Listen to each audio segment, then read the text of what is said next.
It's like, when yeah. you're a kid, you're just like diving into things because you're like, it's Yeah. fun, and Yeah. it was I don't like, think you could have had that. There couldn't have been a better celebration on a better day. It was freezing cold. yeah, Like it man, was tough, I everything about that swear. game. And then And what was so funny was that, like, I thought, like, because all the players were over here celebrating, like Kyle, Tejon, everyone.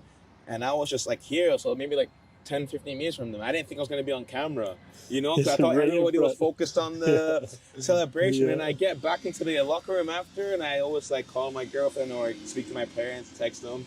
And I see, like, my phone is, like, blowing up. And I was like, what's going on? And then when it's so much, you can't even get to, like, see what you're trying to see. Yeah, And yeah, then, yeah. like, and then Mark Anthony comes over to me. He goes, Sam, do you see what you did? And I was like, yeah, I didn't know it was on camera. You're blowing up like crazy now. It's just like, Oh yeah, it was like an iconic moment, I think, for everybody. And that game was yeah, so massive for yeah, the country. If you've ever yeah, been a soccer fan, to beat Mexico yeah, was like most the end all be definitely. all at that point. And I think what was funny is that we made the conditions so difficult for them.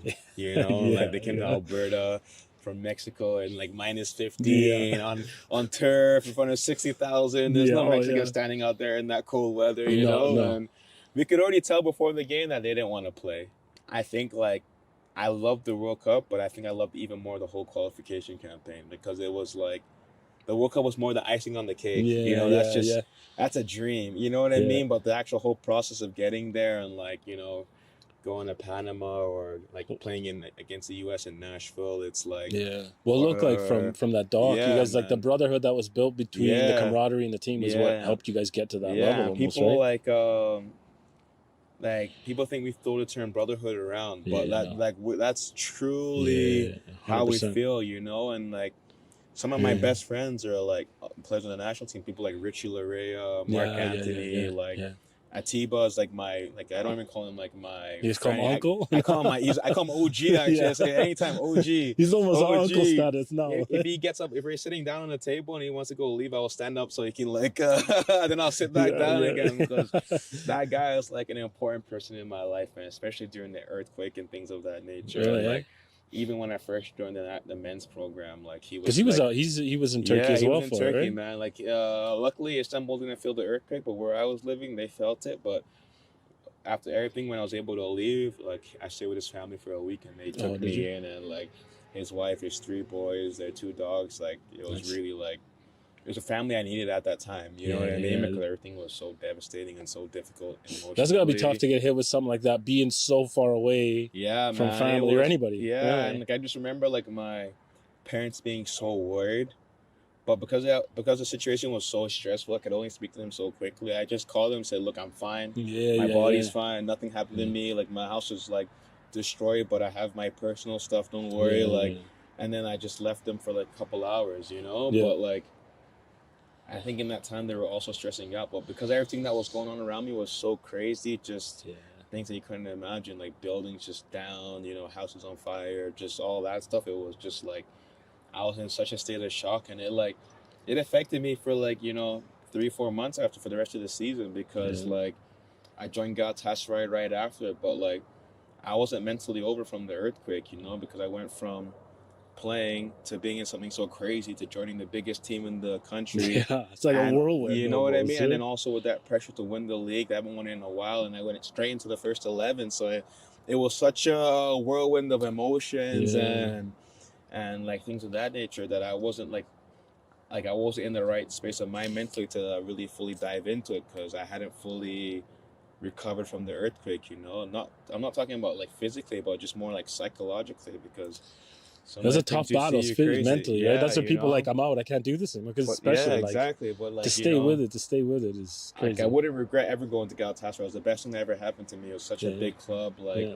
a big community, and I had so much support there. yeah, yeah, yeah. It was like, and we won the league, and everything There was, you go. Yeah, like I don't know if you saw it, but when we won the league, we had like every player comes out for like a walkout to the stadium, and the fans clap, and yeah. you choose your song. And when I Oh did no, yeah. mine, I threw up like a 3-0 for my friend who passed away during the earthquake. His name was Christian Hatsu. But then like as we was walking out, usually you just like you say thank you to the fans. But Yeah, I just yeah, like broke down and I was crying and I yeah, covered my yeah, face all the way until I got my yeah, medal because like it was almost like you know like all that I went through during the earthquake and all that. It's just like to move and win the league, and like, you know, all that emotion that I went through, everything just hits like you at it just like once. Yeah, and I was thinking of my friend, everything just kind of came out like, you know, yeah. and so yeah, man, it was, like I said, it was difficult moments, but you know, I wouldn't like, it's the experiences you need in your life, you know. So they always say that. That's how important that trust the process is. Yeah, Because it's man. not going to be nice. It's not going to be easy. Most definitely. And some days it's going to kick the crap out of you. Yeah, I didn't have the smoothest career when I joined the national team. When John came in, we were almost at we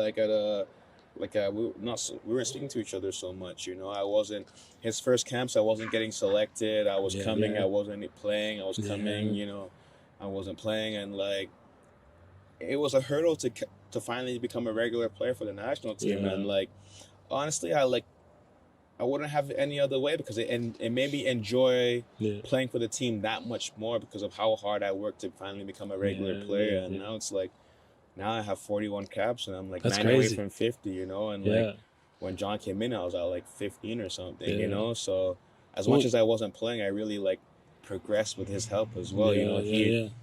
It was uncomfortable, but he gave me that push to, you know, like really push myself as well. And I think that's what I also needed at the time. So well, it's crazy to think, even like before you, there was the guys that Nick Ledgerwood was on 50 caps, but these guys are like ancient, and Nick's closer to my age. And you got Atiba, who's my 39. He's you know, I'm 40.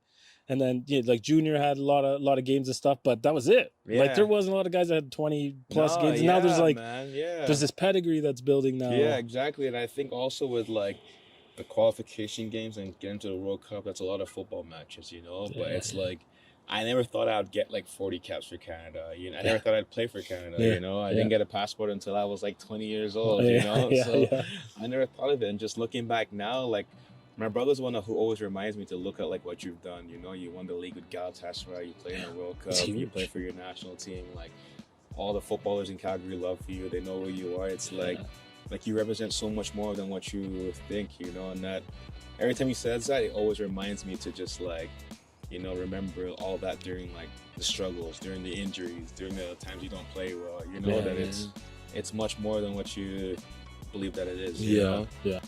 No, that's crazy. That's cool. So I mean, like, I know Elijah a lot better than you because I've seen him around and been around from the Foothills times you were already gone at that point. But you know, always upbeat, always got that big smile on his face. And I feel like that's like a family trait. Yeah, I think so, man. Like, your mom became famous during the World Cup. Yeah, man. Even my friends tell me, you're like, bro, you're only famous because of your mom. And I'm like, get out of here.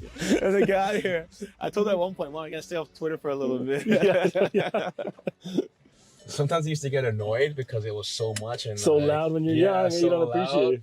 But like, you know, now it's just like, you know, that's just her pure joy and excitement that's like coming out, you know. Like, it just shows you like how happy she is for her son, you know. And so I can't even get like that upset. I think even to this day my mom couldn't tell you what offside is, you know. But as long as she's at all the games, always everything. As long as her sons are playing and like they're doing something, like, she's happy.